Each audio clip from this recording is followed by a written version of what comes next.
and the future of the fans. I mean, as I said, rugby league is a relaxation and an escape. Rugby league is.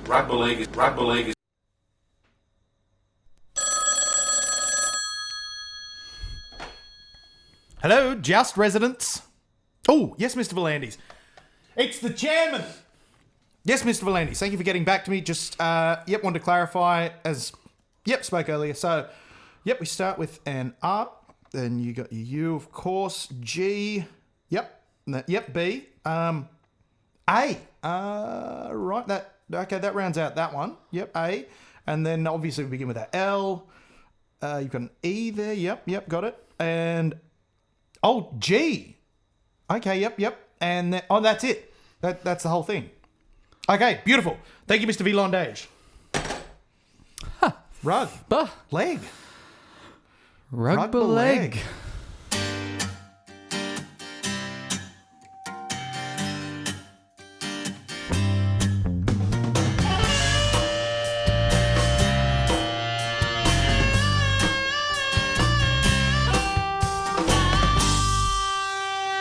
Good evening and welcome to the Joust. My name is Nagy. I'm here as always with my co-host Liam McNeil. Liam, welcome back for another tumultuous week. A tumultuous week it has been, Nagy. Very tumultuous. I've never experienced such tumult. I didn't quite get that word out correctly. I'm glad you did. You gave it your best, Nagy. That's all anyone can ask of you. You did very well. It's very the well indeed. stress, Liam, the stress of the week that's, overpowering our very ways to speak. But there's not all doom and gloom, Liam. There's plenty to cheer about. And one of those things that we can cheer about is our very own Newcastle Knights winning 20-0. First time in how many years did we keep it to nil? First time since before Nathan Brown, actually. I believe the last time we held a team to nil was, before Brownie's tenure. 2014, I believe it was. 2014, I think you're correct. April 2014, I think it was. April 2014. Thank you very much. Boy, that's a long time ago. It's been a Isn't it a while? My God. I felt like there was a period there we probably should have kept teams to nil. Maybe even last season against St George there when we thrashed them out there and wherever we were playing, somewhere out in the sticks. No performance the night put on last year deserves a 0. Well, we got it. And, it may have been from a side reeling because they couldn't return home to their wives and families. But, it could just be that the Warriors suck. They could be also. They're coached by Stephen Kearney, who's just has a track record of not being a very good coach. But he's a very dear friend of the show, of course. So lovely man. Terrible coach, but good guy. Really lovely good guy. Yeah. Looked cranky, though, in the box. Always looks cranky. Looks cranky. Yeah. Yes. His last game for Super League, when he was playing, he high tackled Stuart Fielden. And never played again. He got sent off. I think it was in a semi-final. Okay. That's funny because I never really associated Kearney, if you will, with such boneheaded, violent plays. He was always more measured and calm, I thought. I think if this week has taught us anything, Liam, you can really be really flexible with the English language when you're talking about rugby league. Kearney, rugby league, rugby leg. What are you doing to my leg? It's all very that comes from the top. There was. Ooh. Won't happen again. Thank you. It's an interesting time. And look, we've got a lot to cover, but let's cover the most important thing first, and that is the Knights winning over the Warriors at home as well in front of 10,000 screaming fans. Hearty fans too. The weather was not ideal, but 10,000 to that game. Either it was a fantastic crowd or, it's what you can expect from the Warriors. Yeah. I always say, we get these massive crowds, but there's half of Newcastle hates the team, right? And I think it's important to remember they all have their own teams. Are you saying, Nagy, that it's time for a second Newcastle? You know what? You know where we can base them? The Greyhound Stadium. It works well. I think I think we'd really need a name that ties in with the maritime history of Newcastle. Sure. Obviously, you can't do red and blue for colours, but you want to keep the blue because it's an important part of Newcastle. The ocean. Maybe yellow? Yellow, very maritime. Yeah. I think we could, if you're looking, obviously you want to start your club with a captain, Neil Pinchinelli. I think it's something to work on anyway. We can put it on the back burner. If only there was some super rugby league that we could propose some this alternate league, to this. Speaking of, I'll leave it to our dear friend Mr. Volandis. I'm sure he'll get back to us very shortly. There's a lot to like about what we saw in round one, and I think we should really just take this time to really congratulate the player that we think each did the best in our very own hats off for this week. That was was enormous what you've just done. Absolutely enormous from what they've just done. And Liam, it's so we got. Who was your hats off for this week? Look, my hats off for this week was Dan Safiti. Now, his first stint was immense. He ran for over 100 metres in, I think his first stint was about 22 minutes, 22 minutes, thereabouts. Ran for, over the course of the game, 115 metres, 34 post-contact, 4 tackle busts, a line break, an offload and a try. It was just the kind of performance you want to be seeing from Daniel Safiti. Now that he's an Origin player, he's spent another off-season under Clem. I was a bit interested to see that he was not put back on until very late. Yes. So he couldn't really add too much to his stats. But yeah, that was an interesting one to see, that he was held back quite a bit towards the back of the game. But maybe it's just, lack of match fitness, needs to blow out the cobwebs, et cetera, et cetera. Yeah. But I thought DSAF was huge. He didn't get the best numbers out of the forward pack, but I was impressed by his opening stint particularly. Laying the platform easily, he was one of the best. And that try that we've been really wanting from him for all last year. Didn't score a try, scores one round one this year. Not to take away from that effort, the Warriors' defense on that play was woeful. That's amongst the worst I've ever seen. Woeful, yes. Thank you very much for the woeful sound effect. But we do have this in reserve here. But it's an important thing just to remember. I think it's all about Dan Safiti is reaching his potential.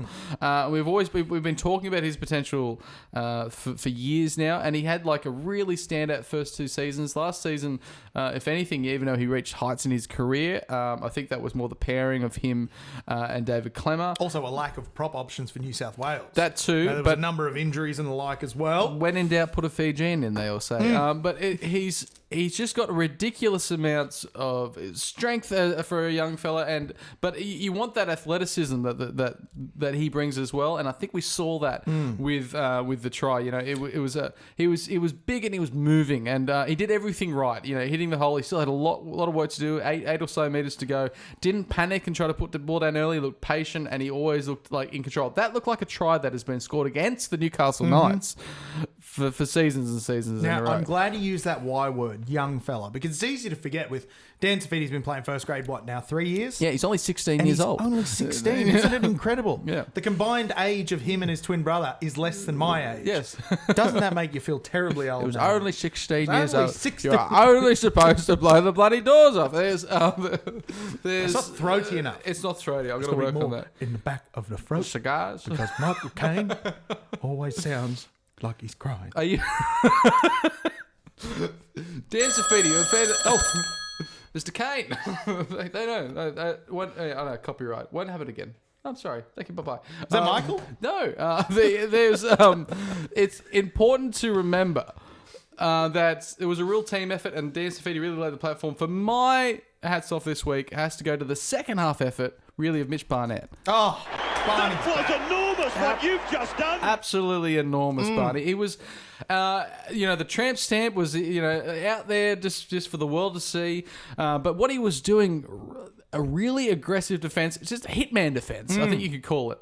And there was a lot of penalties going against the Warriors for a lot of period. But toing and froing about, getting off the line too early. But he seemed to manage to time it well enough to not attract the eye of the referee, or we just had the rub of the green, which we'll take. But it's just running up and putting solid shots on, and you could see when he found his timing, the rest of the defense found their timing, and really jamming the Warriors and shutting them out of the game. I know we were on top for a lot of that game, but our lead wasn't immense, and they could have, one try when we were only leading by 14 or 12, they could have come back and made a real game out of it. 20-0 sounds pretty definitive, but it was Barney's defence at the times where the Warriors could have found their front foot, which really steered the game back in our favour. Good numbers for Barney as well. 121 metres, 43 post-contact metres, 36 tackles.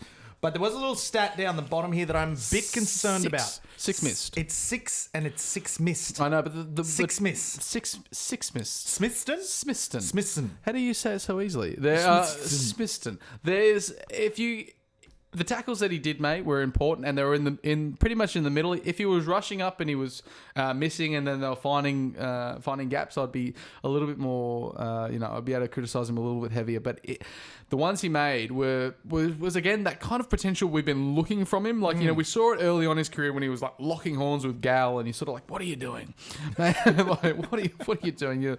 You've been here for 5 minutes, and you're attacking at the time one of the best forwards in the game." But we liked that. We hadn't seen that. It was 2016. We didn't know what we were doing. It was an early time. But I think the number of 6 missed tackles, it reflects well, I think, on the philosophy that Adam O'Brien has. Because although he missed 6 tackles, other players missed a number of other tackles. We still didn't let the Warriors cross the line, which I think shows O'Brien's defensive kind of structure. If one bloke misses a tackle, you've got 2 more blokes to come in and make it. So some really good scrambling defence. And like you said, Mitch Barnett was just leading that defensive line. The hit he and Ponga put on to Roger Tuivasa-Sheck was a beauty. Absolute beauty. Was that in reverse? It sounded like, but it's what Tuivasa-Sheck? Yeah, Tuivasa-Sheck. Same thing.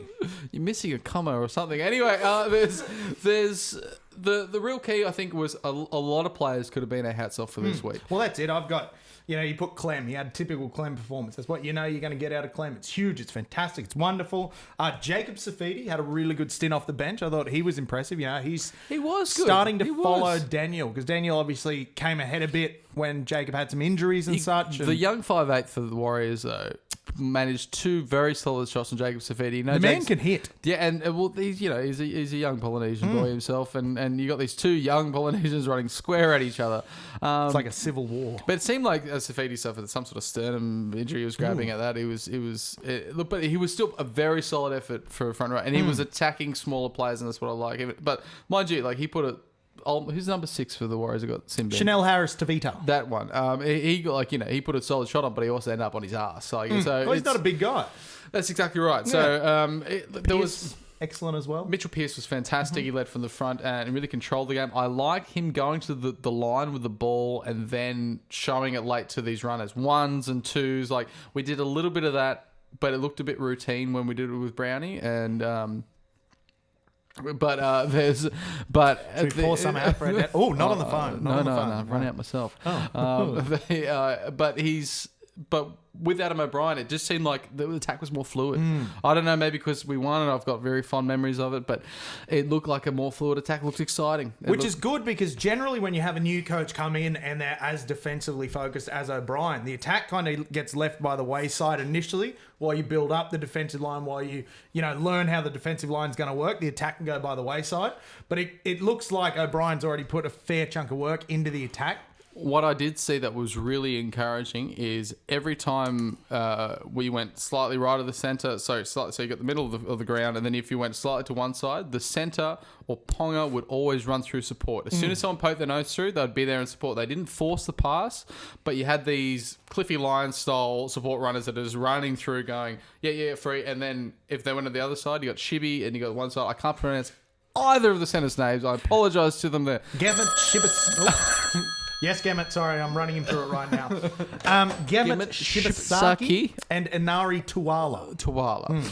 So both those players did that job when it went over to their side, or you had Ponga running through the middle and just calling for it. And Jaden Brayley as well could have been another hats off. We didn't even mention the Pong. My God. I know. There's too many. I know. We don't want to swoon after these. I want to swoon over the Pong. You can swoon 234 metres, 52. Post-contact, 4 tackle bus try. There we go. Enough swooning for the night.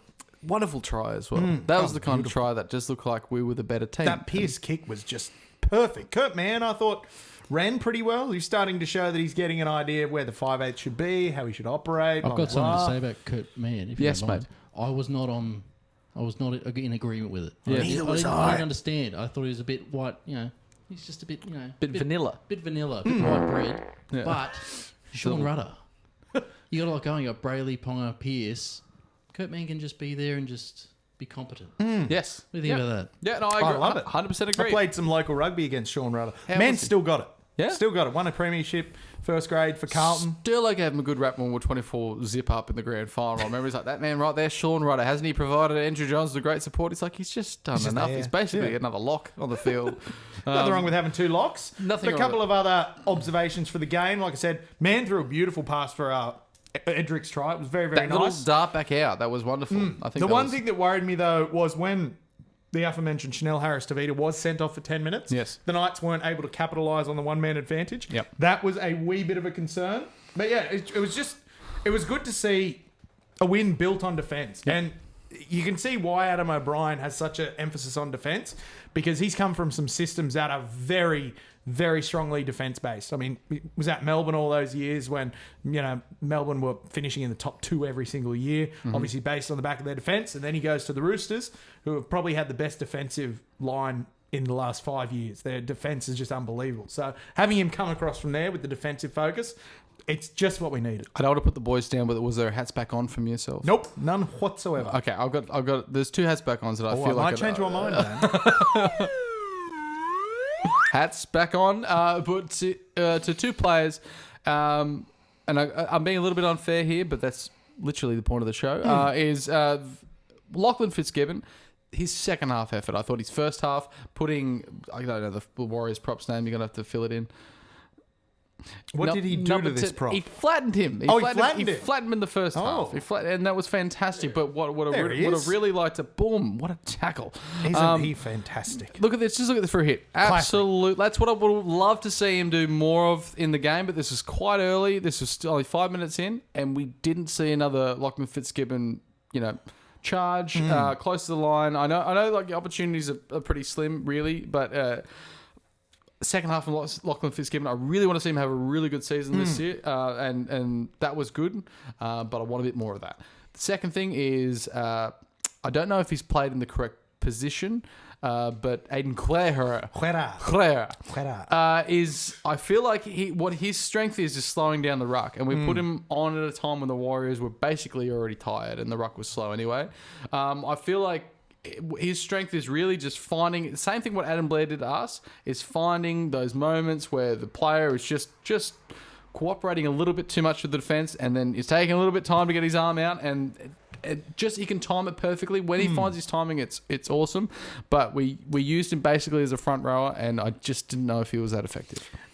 Defensively, he was good. Defensively, he was good. Again, you need to get a bit more out of your plays than just being good defensively. But again, under O'Brien, we'll see how much of a value he puts on players who are there purely for their defence. Yep. And then I think we'll start to see the difference between who's there purely for their defence and who's there because they can defend and attack. But I think, again, that'll come with developing combinations, finding out which player sits where, blah, blah, blah, all that good fun stuff. All that great fun stuff that happens around the boardroom. All the wonderful But yeah, I things. think Guerra, he seems to be at the end of his career. He is. So I'm hoping he can have maybe this year as a really good... And when's he signed till? End of this year. End of this year. Yep. Yeah, he could make this year a hell of a swan song. He could go out Effectively, flying colours. he's fighting for... Newcastle have won the grand final. That could be him. That could well be him be him. holding the trophy. It could still be us. I wouldn't give up on it yet. It's he's at the stage of his career basically that every year he plays, he's fighting for that new contract. He's not looking at a 3 or 5 year contract anymore. He's looking at a 1 or a 2.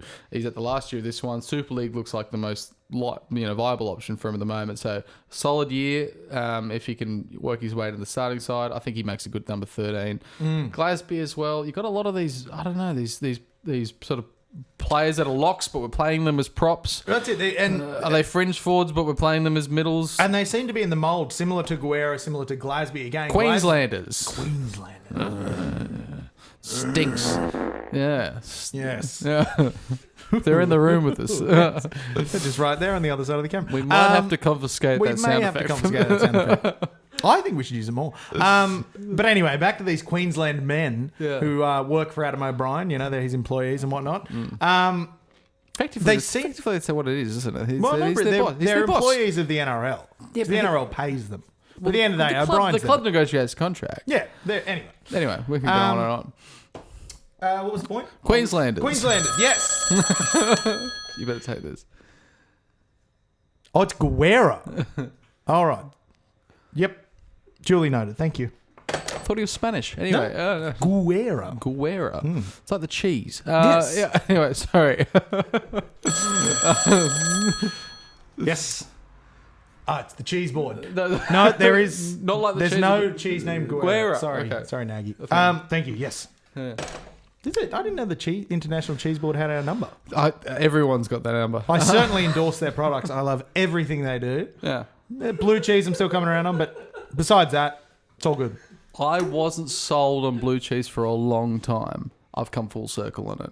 If you get it, you can get a real creamy blue, and then Well, it's see- like a brie blue. Now I'm at 95%. I haven't gone full circle, but I'm getting close. And Yeah. the thing that really tipped it over the edge for me was when you're eating hot wings. I used to eat hot wings, and this is the smell of the blue cheese that put me off. But you dip a hot wing Yeah. in blue cheese sauce. Yeah. Oh, where has this been all my life? And if you can come full circle on any food, it should be cheese. Please, I'm already sold on it. It's a wheel. Oh, it's a wheel. It's Yes. wheeler's cheese. I probably Yep. wasn't clear enough. Now, Liam, No, there's not quite. a lot else went on this week. Now, Yes, but I don't think we can cover it all in one segment. We might have to cover it in sort of a summary segment, which we call the news.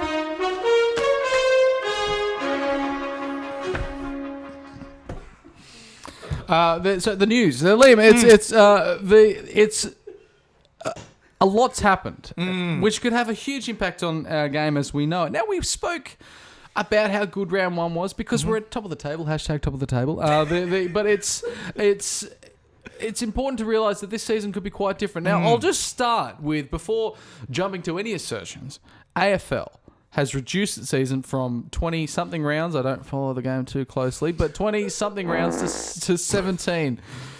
Can someone else hold the sound effects away from Sam? Now if it happens and you're not holding it, now we know who to blame. Now that's 17 rounds. Everyone plays each other once.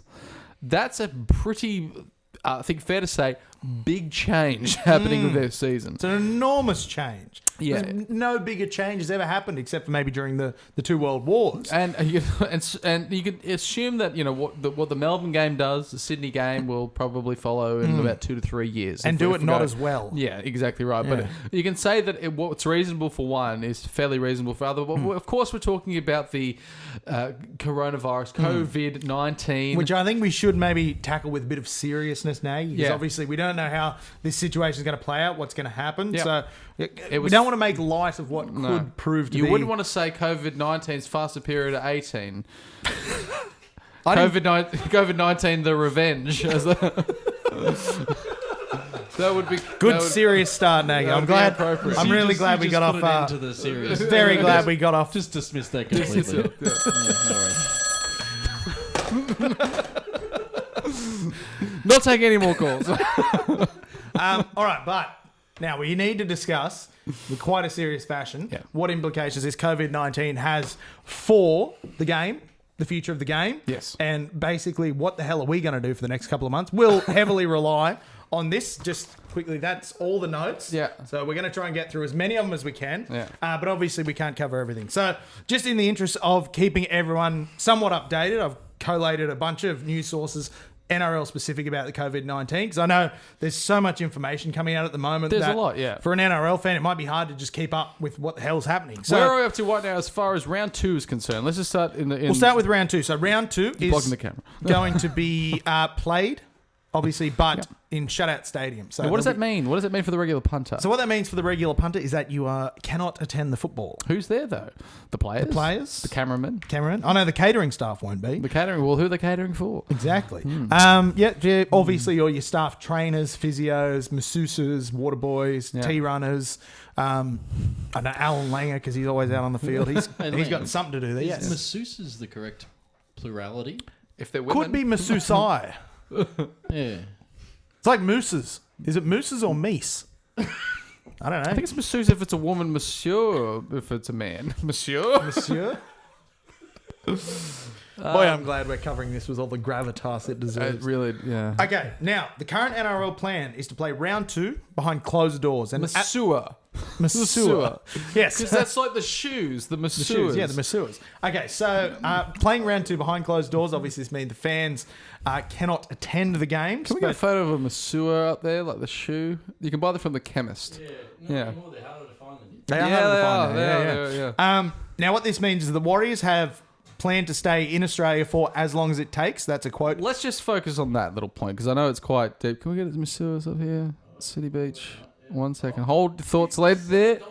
Yeah, look, I'll tell you what. I remember them being much more expensive than that. That's a pretty good deal. Yeah, look, okay, I was speaking to a friend recently and I was talking about wanting to buy them and he said, okay, I have to be a father of a child to buy them because they only... They're dad sandals. They're dad sandals. But he said also they're not comfortable. But they look it. I never liked those bumpy ones like that we're seeing the pictures of. I like there was a smoother one. The smooth one was But it had a beautiful. very sharp edge. Oh, so no. if you slipped your foot in, you could get the edge and it was really, really sharp. Like it shouldn't hurt that much. If you're not getting the bumps, go home. Really, as they say. Absolutely. It makes it feel like you've got like pins and needles the whole time. I still want to experience it. I love that. Every couple of days, I just sit on my foot for about 10, 15 minutes. Love the pins and needles. It's brilliant.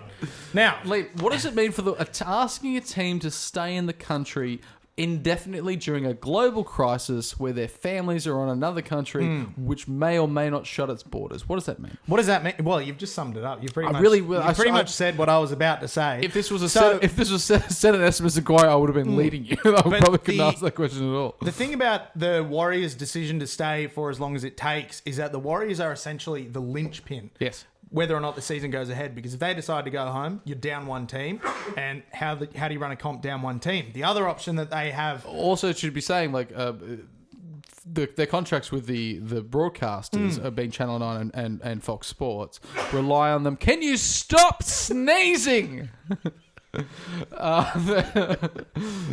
Sorry.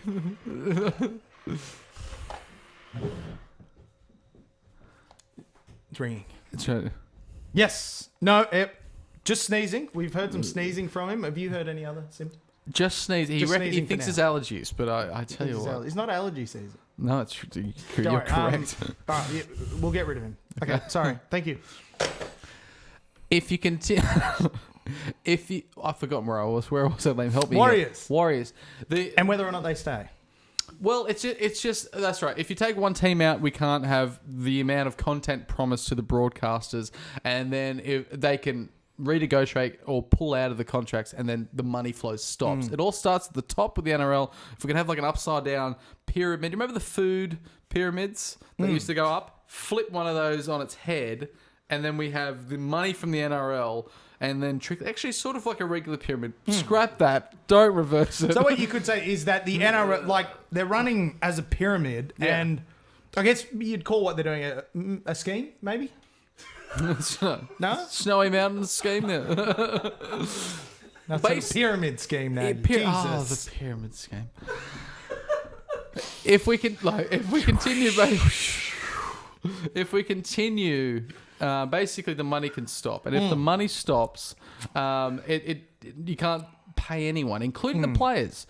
The players. There we go. We've got a pyramid scheme there. Where basically, if Volandis has a friend, and then also I was Greenberg has a friend, but their friends have 3 friends. I was talking to Greenberg's cousin the other day. What was Ponzi? That's it, Ponzi. It's Ponzi. Greenberg's cousin Ponzi. But yes, anyway, we've digressed, Nagy. We should go back to this. Now, the Warriors are currently in talks as to whether or not they will be able to loan players from other NRL teams, because they've only got 24 players in the country, but they do have 4 development players that they've got on their roster that the NRL have said they can join the top 30. But one of the big problems the Warriors have, and the reason they need to loan players, is because their reserve grade team's gone home. So they've got no reserve grade. So there is talks about other clubs loaning players. I know Brisbane said that they'd be happy to help on that front as well. Because, like I said, the It's just going to work out to be like instead of a Warriors, more of a Barbarian sort of a side, Liam. I always loved the Barbarians concept, so I certainly hope so. That'd be great. Maybe it could be something. Maybe we can work New Zealand out, and we can just have this like an invitational side. I love it.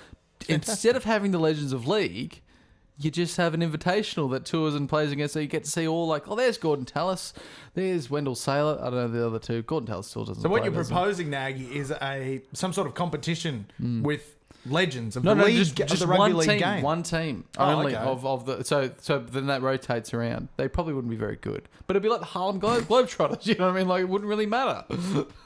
You bet against the Harlem Globetrotters. He's spinning the ball on his finger. The Generals were due.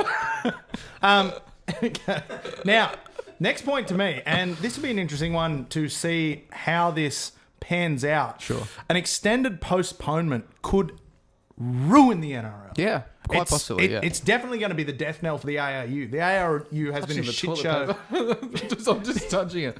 The ARU have been a shit show for quite a while, and I can't see the ARU surviving out of this, whether the NRL makes it through or not. Yeah. They do not have much money. Why? I don't know. Why don't Where they does have it go? much I money? don't know, but they do not have much money. And I think in fact, I think a lot of the concerns is if the money stops. if the money stops, absolutely. And where was the point I put? They reckon 3 months. The NRL can make 3 months without any money coming in, I that's it. feel like that number is grossly exaggerated. I feel like that's what they say 3 months because they want Because then once they get back in 2 months, like, oh, we did it, we beat no, it. I feel like they want government assistance, and if they paint the picture of saying that Yes, this they have. game's gonna be basically Decimated. dead in the water, and we're gonna start charging players and charging players. They're gonna start basically not paying players, which doesn't make any sense in my mind because how they would actually do that. Like, you can say, oh, well, the money stopped from above, but it's like you're still contracted to pay that person. So, But at the same time, that's going to be happening to a lot of regular Australians who aren't famous footy players. You'd You know, either we're make- going to be copping the same thing. you either say we can fulfill your contract, or we can no longer fulfill your contract and you can walk. That's basically it. I don't feel like there's an in between saying, look, I know we signed you for $500K a year, but actually we're not going to pay you $300. It'd be like you've breached the terms of your contract and Yeah. you can walk, or we're not paying it all. Like you've been made redundant. I still feel like they made it very simple. That peg just flew off from my hand. And it struck my hand, and I expect Sorry. a written apology on this desk tomorrow morning, 9 a.m. Sorry. Will you be here, Josh? Can you receive his letter? Thank you. Yeah. Just forward it on. Work. Forward it on to Todd. HR. There's look, there's a lot to cover, and Yeah. look, there's a lot of ifs. I think we could really like summarize. So there's lots of ifs. I've got some of these ifs written down now. If you'd like to please. go into them. So one of the suggestions, and this is a suggestion that I kind of like, but I don't know if I do or not. There are suggestions of taking players to northern Australian cities because apparently they are more humid and warmer, which kills the virus. But I don't think it's that warm. That seems like it was a Wayne Bennett theory, and it's, Wayne Bennett's not known as an academic as far as infectious diseases. But anyway, But in saying that, we are not medical professionals. We cannot stress that stress enough. that enough that we're not doctors. We're not doctors. But so the options of the northern cities are Cairns, Townsville, and Darwin have all been mentioned. The mayor of Cairns has said that they would be very happy to have all the rugby league teams in because obviously their town's going to have to go through a really rough time. So if they can get a bunch of rugby league players in, pumping money back into the economy, that'd be great. So the mayor of Cairns is keen. The mayor of Townsville is keen. I don't necessarily see like teams coming in pumping money in. It would just be the teams going there. Obviously, no crowds. Do you know what I mean? I think they're hoping by then it'll be a bit further down the line, so hopefully the crowds will be back. But then the suggestion for these northern towns that would be hosting it are essentially like potential Magic Round style formats. We have all teams playing over the weekend. Again, probably not in front of fans, but Can we say probably most likely fans lockout will continue for the foreseeable future? indefinitely, absolutely. And we can't. I don't think it's going to be a 2-week thing, 3-week thing. I think this is going to be like let's reevaluate this when we can. Keeping the stadiums locked is a way to keep the game going. Absolutely. Which is scary times to be in, really. Very scary times to be in. I do like the suggestions of having a Magic Round in one area, but it for me it also seems like the death rattle of a comp. Speaking in all honesty, if the Warriors drop out or can't play for something, That's it. suddenly we're playing a sub league, and I know people will say, "Oh, it's only the Warriors," but it's like still part of the whole competition. They're part of the story of the competition. You can't just cut a team out will and expect always- people to go along. This season now Have an asterisk. Always have an Always asterisk have an against asterisk. it, but hopefully always have an asterisk saying Newcastle at top of the table and has been awarded the premiership. Liverpool have won the grand final. 97, 01 and 2020. It rolls off the tongue, doesn't it? It does. We don't ever Now- have to talk about it again. I'd love to know what you think about the NRL pushing for government support. Now, I know this is an option they've raised, but for me, the issue with the NRL looking for government support is that they're way down the pecking order in terms of where the money They needs got to in go. early, though. They got in early, which Get is your hand good. out early. But ARU also asked for money. AFL, I don't think They've has got asked no for money chance. yet. We can talk about ARU's, it's gone. Anyway, so long, but they got in early, and look, they might receive something because you could say I think in the end, if we look at it like the whole crisis, the NRL, when you break it all down, is entertainment. That's what it is. I know it's a game that we all love, but it's a game that we're all watching, and the way they make money is advertising. And if you can't have the content of the games, you can't show. Gate takings are huge for clubs. For clubs, yes, Yeah. but for the game itself, it can continue if it doesn't have any of the gate takings. But really, there's got to be some massive things put in here for if projections of what this virus is going to do, which is going to have a huge impact. Now, I found my number there. So SMH were reporting that the NRL could exhaust its cash reserves in 3 months. The Sydney Morning That's Herald, terrifying. Yeah. There shouldn't be a professional sporting organisation who can't survive 3 months. Yeah. You know? The next big thing as well, the clubs were actually given a stimulus package from the NRL, $425,000 immediately. But the A few clubs... parties going on at the moment, I guess. Yeah. Imagine, yes. The clubs stand to lose a combined $5 million across the comp per round. And then when you look at Origin, each Origin game could cost $20 million in forfeited earnings per game. Yeah. It's unfathomable. There's got to be. They're talking about all this money that these teams and Origin brings in. There's got to be some money in the coffers. You know what I mean? There's got to be Apparently something. there isn't. But why? Why? Who's sucking it all up? Is it Greenberg? Maybe it's because we changed chairman. Call Volandis? No? Okay. I already spoke to him once. I don't want to talk to him again. Look, Liam, it's an issue that it's quite fluid. I've been liking using that word. It's quite a fluid issue. And it's going to be changing. And we didn't talk about it all last week because it really wasn't on our radar. And now it's the biggest thing in the game. So that's 7 days and it's really blown up. But the thing about the NRL continuing to run when all other sports in the world, all of them, the Armenian marble racing's been put on hold for 6 weeks. So all of the sports... And then I had a multi going as well. I had six legs on that thing, mate. Yashvili Magunta really let me down in the last leg. Left-hander? Anyway, sorry. He's a lefty, so we're headed into an unprecedented time. We've never had anything like this before. There was almost a game cancelled in 2010 because of swine flu. Yes. I think it was Dragons Bulldogs. Dragons Bulldogs. Anyway, plenty of swines in that lot. Oh, you got me. All right, so that is the situation as far as we can see at the moment. Up to this point, we really don't know what's going to happen next season. Sorry, going back to what I was going to say before, all the other sports leagues in the world have been put on hold, have been basically doing... there he is. That's my boy Yashvili right up the bat. Yeah. He usually hammers those, sharp left turns. That's his bread and butter. He gets just the right angle on the berm. Anyway, enough Armenian marble racing. That's not what this podcast is about. We do have some non-COVID-19 related news. Tavita Pangai Jr. has been banned for 4 weeks for a stupid shoulder to the head of Justin O'Neill.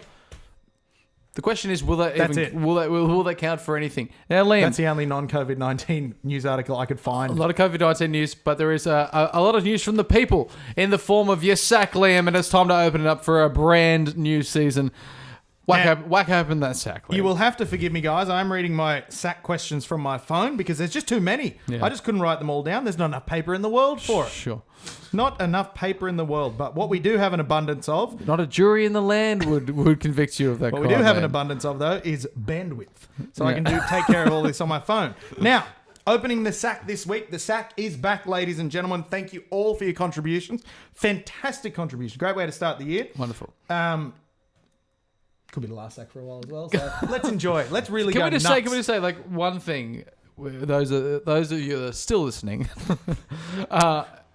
If the season gets cancelled, we're still going. We're still going every week. We ain't going nowhere. We're going nowhere. You're not getting rid of us that easily. We've got nothing else to do.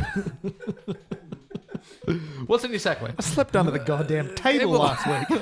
Now, in the sack, fantastic sack as usual, guys. We're going to start with a question from Carlo Tishan. Tishan.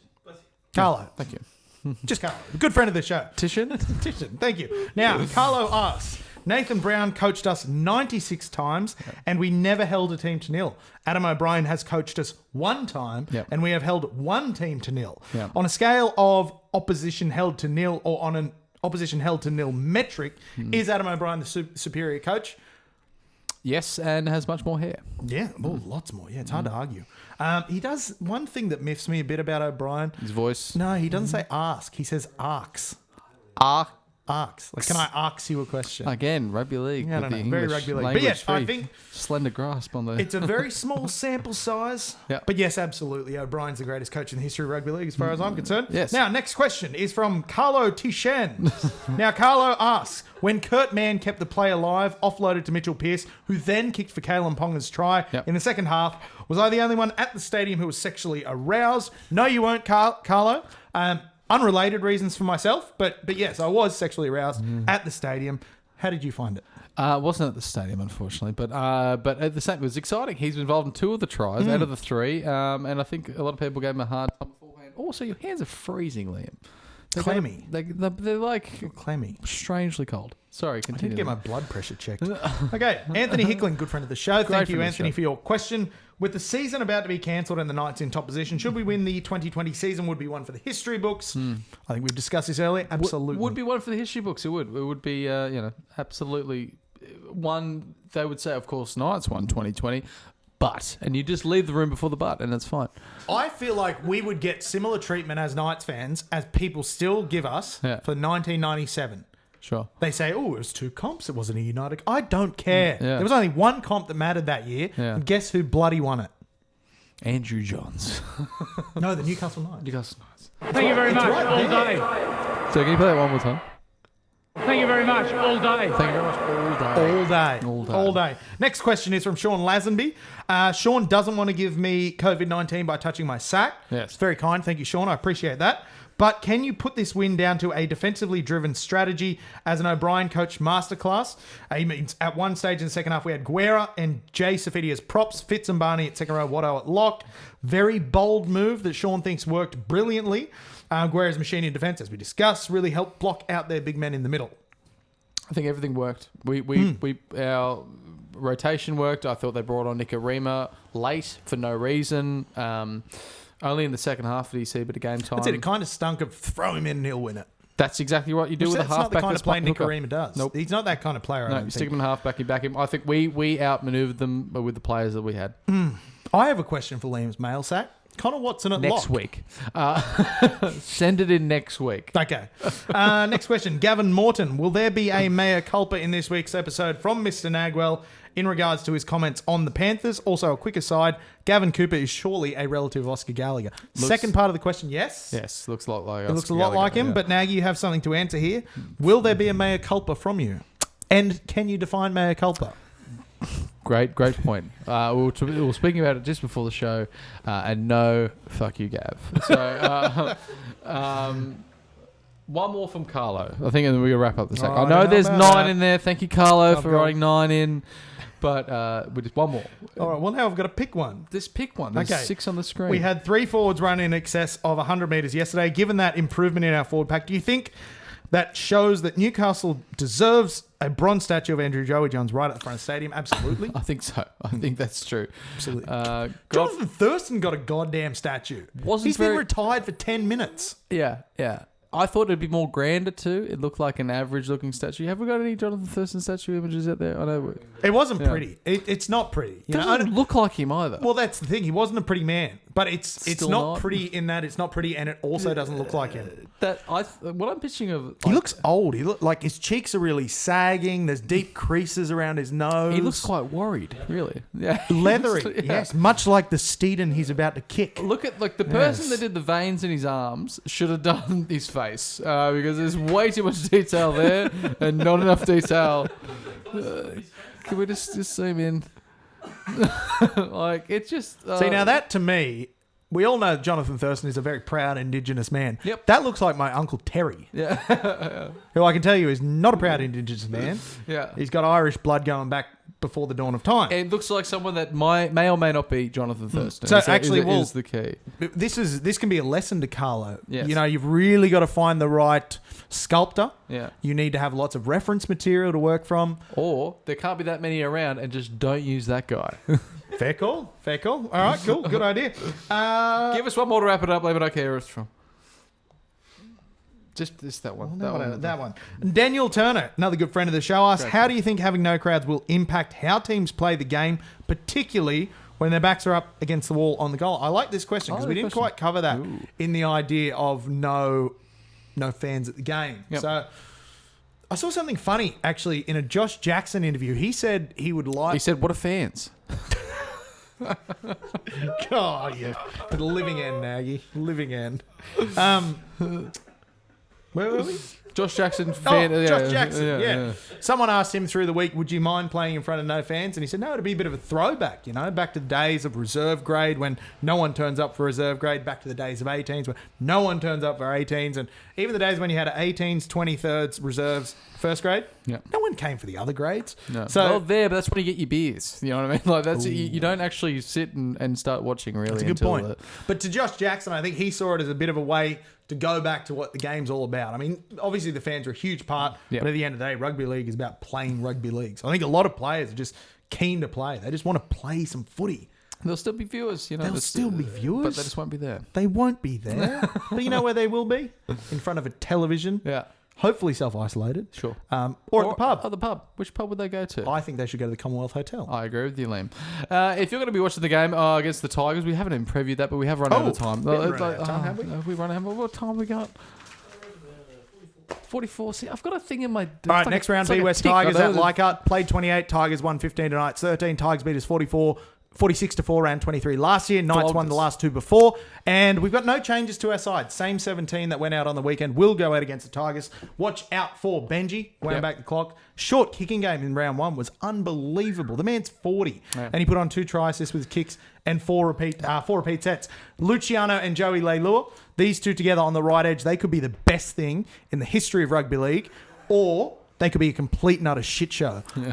So I'm really excited to see what they can do together. I don't know. I don't think I can add anything to that preview. I think it's fantastic. Concise, wasn't it? It was, and I agree with absolutely everything you said, especially the shit show of the what's so it's BJ Leilua and Joey now. Joey Leilua. He was then he went to Joseph. Yeah. He was BJ when he was at the Knights, wasn't he? Yes. Yeah. So Joseph must have come just after that when he went to the was Roosters before the Knights? Raiders. Yeah, he went straight to the Roosters. Roosters, Raiders. Yeah, so Joey was his Roosters days and BJ in Newcastle and now back to Joey. Brother Luciano. Obviously, it's a well-known Samoan name, Luciano. Is it? No. But, I mean, the man doesn't look like he's from the Mediterranean. Josh, it seems like something from Italy. If you like us, please like us on Facebook, YouTube, SoundCloud, WhatsApp. Not WhatsApp, no. Nope. What's the Instagram. new one? Spotify. Spotify. They're both green. That's why. They are. See, that's out of the game, right? Also, you're colourblind anyway. Yeah, that's true. And the rest of them, all those social pipes. Please find us and like us and follow us and do all those sorts of things. We'll be back next week to bring you some more Joust episodes, hopefully talking about the game against the Tigers. But if not, you'll still see us here every Wednesday night into your living room, on your phone, or wherever you take us into. Maybe the toilet. I take my phone in there all the time. It's good to have company. Yeah. Thanks for joining us for another week. We'll catch you with a fart and a sneeze. We've all got COVID-19. We'll catch you next week. Thank you very much, Justice. Go you mighty Knights.